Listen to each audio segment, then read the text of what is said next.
जो श्रावक होता है उसकी पात्रता होती है, धर्म करने की भी पात्रता होती है, आहार दान देने की भी पात्रता होती है, अभिषेक पूजन की भी पात्रता होती है। और पात्रता की शुरुआत जो होती है, श्रावक जैन कुल के योग्य आचार को बनाए, अर्थात जो जैन श्रावक होता है वो सप्त व्यसनों से दूर रहता है, मांस मदिरा से वह दूर रहने वाला होता है, शराब का वह नशा आदि नहीं करता है, नॉनवेज से वह दूर रहता है और परस्त्री गमन वेश्यागमन से दूर रहता है। तो ऐसा श्रावक ही सही मायने में अभिषेक करने का, पूजन करने का और आहार दान देने का अधिकारी होता है। आप यदि मंदिर में अभिषेक कर रहे हो, पूजा कर रहे हो और यहाँ से जाकर के बाहर आउटिंग में कुछ भी यदवा तदवा कार्य कर रहे हो, व्यसनों का सेवन कर रहे हैं, तो फिर आपको कोई अधिकार नहीं है प्रभु का अभिषेक करो, उनकी प्रभु की प्रतिमा को स्पर्श करे। क्योंकि जो व्यक्ति इस प्रकार के आचरण को करने वाले हैं और वो प्रतिमा आदि को स्पर्श करते हैं, तो उससे प्रतिमा की ऊर्जा भी कम होती है, उससे अतिशय भी कम होता है।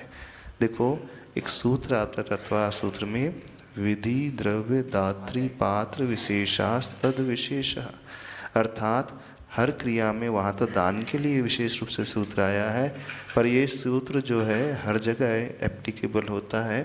तो वहाँ बताया है विधि की विशेषता से पर्टिकुलर एक्टिविटी में विशेषता आती है, द्रव्य की विशेषता से एक्टिविटी में, पात्र की विशेषता से और दाता की विशेषता से। अर्थात जो पूजा करने वाला है वह दाता जितना विशेष होगा, नीति न्यायपूर्वक आचरण करने वाला होगा, अर्थ पुरुषार्थ करने वाला होगा, तो उसके दान आदि में, उसकी धार्मिक क्रिया में विशेषता आएगी।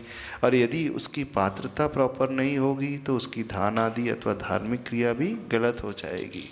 तो जैसे पात्र होता है, जैसे बीज होता है, सपोज बीज इन्फीरियर क्वालिटी का होता है तो फसल भी अच्छी नहीं आती है। और जो धर्म करने वाला व्यक्ति जो होता है उस प्रकार के बीज को बोएगा तो उसका जो फल मिलेगा उसे वैसा नहीं मिलेगा, उसका फल, इसका बीज भी अपने आप में नष्ट हो जाता है, मेहनत भी बेकार चली जाती है। जब आप मंदिर आकर के प्रभु का अभिषेक पूजन कर ही रहे हैं तो क्यों ना अपने आचरण को कम से कम इतना योग्य तो अवश्य बना लें कि आप सिर्फ टाइटल में ही जैन न लिखें, नाम के ही जैन न हो, आप तो काम के भी जैन हो, अर्थात सही मायने में जैन हो। हम ये नहीं कह रहे कि श्रावक हो गए तो आप प्रतिमाधारी ही हो जाओ, हम ये भी नहीं कह रहे कि आप बहुत बड़े त्यागी हो जाओ, लेकिन जो जैन कुल में पैदा होता है बहुत प्रभु का अभिषेक पूजन के साथ साथ आचरण प्रदान होता है, अर्थात व्यसनों से दूर रहता है, उसका सदाचार होता है, उसे देख करके धर्म की प्रभावना होती, लोग धर्म से जुड़ते हैं, न कि धर्म का माखौल उड़ाते हैं, हंसी उड़ाते हैं। यदि हम धर्म की प्रभावना में निमित्त नहीं बन सकते तो हमें कोई राइट नहीं है, अधिकार नहीं है कि हम धर्म की अप्रभावना में निमित्त बने। देखें, एक व्यक्ति गलती करता है, फिर उसे देख करके कई लोगों को कहने के लिए मौका मिल जाता है और वो धर्म उससे एकदम पीछे चला जाता है, उन्हें देख करके लोग धर्म से विमुख होने लगते हैं। बोले जो मंदिर में अभिषेक करते हैं, पूजा करते हैं, वो तो ऐसे ही रहते हैं। अब एक मछली जैसे सारे तालाब को गंदा कर देती है, तो ऐसे व्यक्ति को निदत्ति निकाचित कर्म का बंध होता है। क्यों? क्योंकि उसका इफेक्ट मात्र उस पर ही नहीं पड़ता है, उसका इफेक्ट समाज के कई लोगों पर पड़ता है।